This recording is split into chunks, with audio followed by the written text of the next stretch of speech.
Assalamualaikum warahmatullahi wabarakatuh.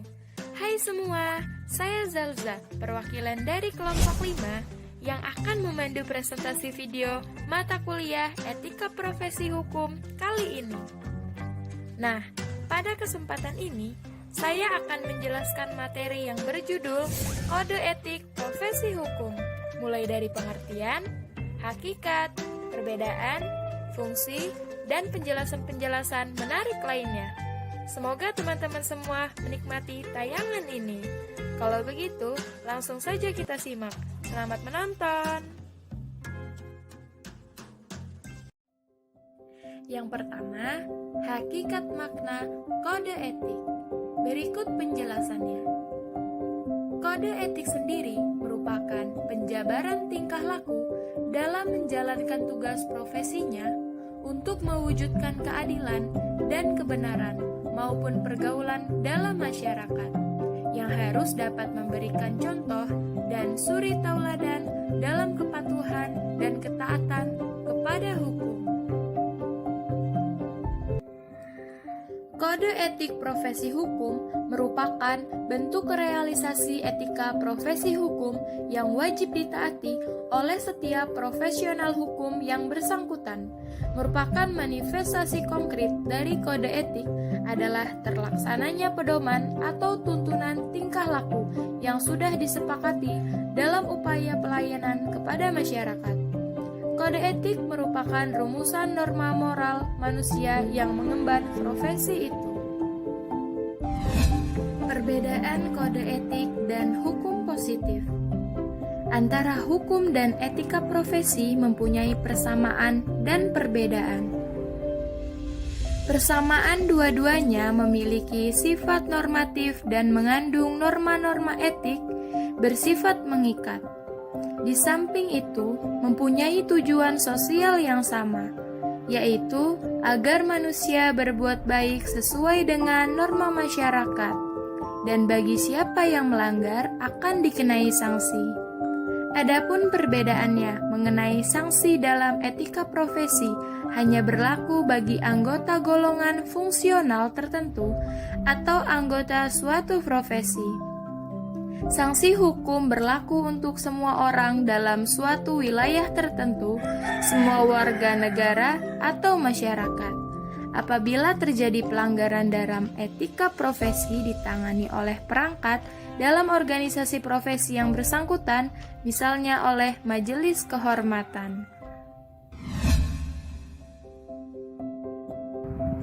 Menurut Sumaryono, fungsi kode etik profesi memiliki 3 makna, yaitu sebagai sarana kontrol sosial, sebagai pencegah campur tangan pihak lain, dan sebagai pencegah kesalahpahaman dan konflik.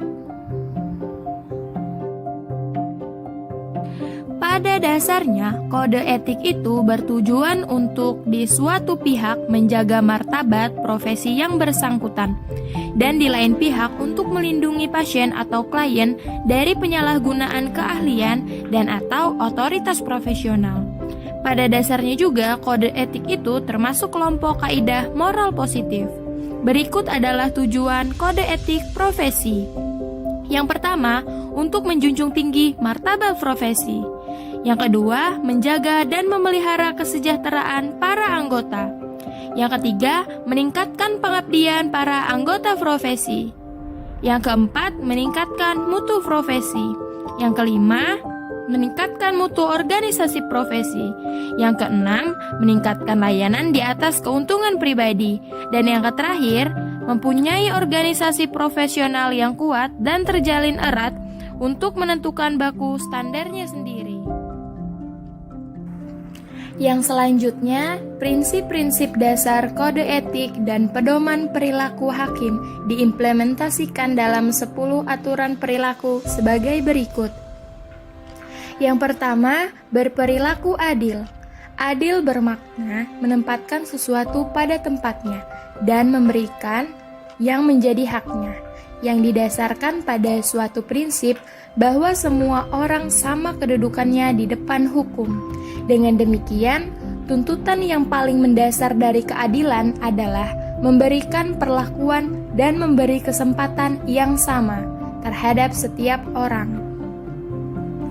Yang kedua, berperilaku jujur. Kejujuran bermakna dapat dan berani menyatakan bahwa benar adalah benar dan yang salah adalah salah.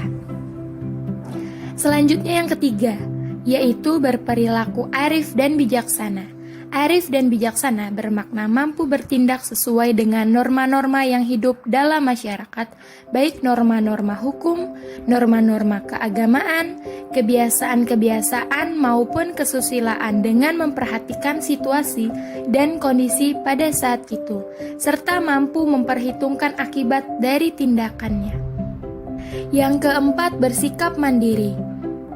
Mandiri bermakna mampu bertindak sendiri tanpa bantuan pihak lain, bebas dari campur tangan siapapun, dan bebas dari pengaruh apapun. Sikap mandiri mendorong terbentuknya perilaku hakim yang tangguh, berpegang teguh pada prinsip dan keyakinan atas kebenaran sesuai tuntutan moral dan ketentuan hukum yang berlaku. Kelima, berintegritas tinggi. Integritas bermakna sikap dan kepribadian yang utuh, berwibawa, jujur, dan tidak tergoyahkan.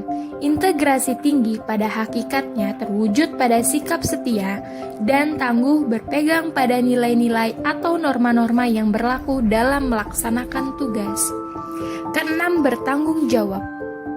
Bertanggung jawab bermakna kesediaan untuk melaksanakan sebaik-baiknya segala sesuatu yang menjadi wewenang dan tugasnya, serta memiliki keberanian untuk menanggung segala akibat dan melaksanakan tugas wewenang dan tugasnya tersebut. Yang ketujuh, menjunjung tinggi harga diri.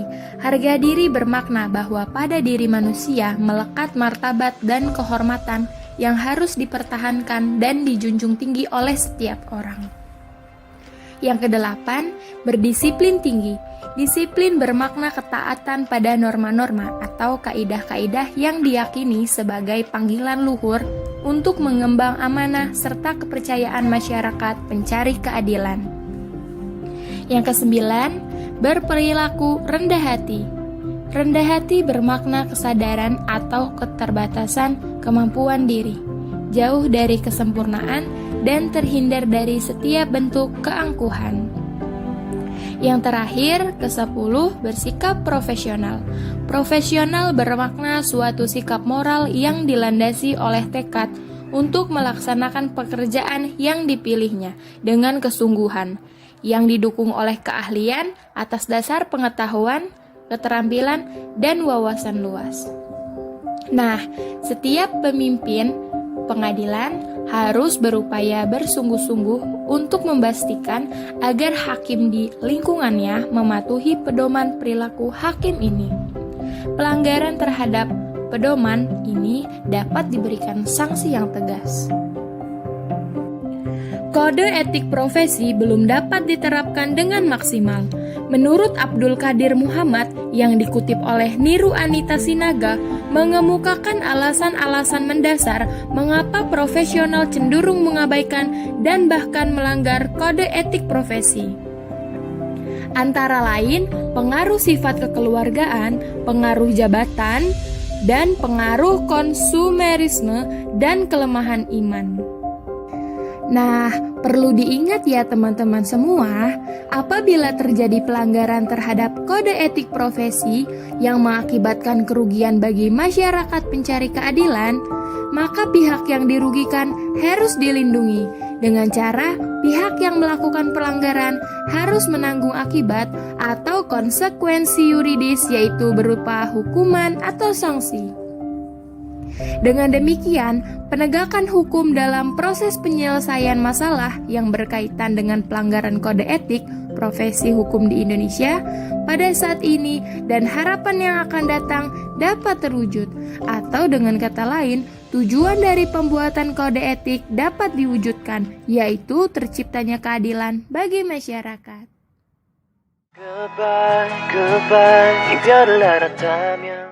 Nah, gimana video materinya teman-teman? Semoga menarik ya, dan bisa bermanfaat untuk teman-teman pelajari. Senang sekali saya bisa memandu penjelasan di video ini. Walau masih dalam keadaan belajar online, semoga kita semua tetap semangat. Dan jangan lupa untuk jaga kesehatan. Akhir kata, wassalamualaikum warahmatullahi wabarakatuh. Sampai jumpa. 삶은 on top, no, yo. 관계사 수밖에 않게 만들어버린 너라.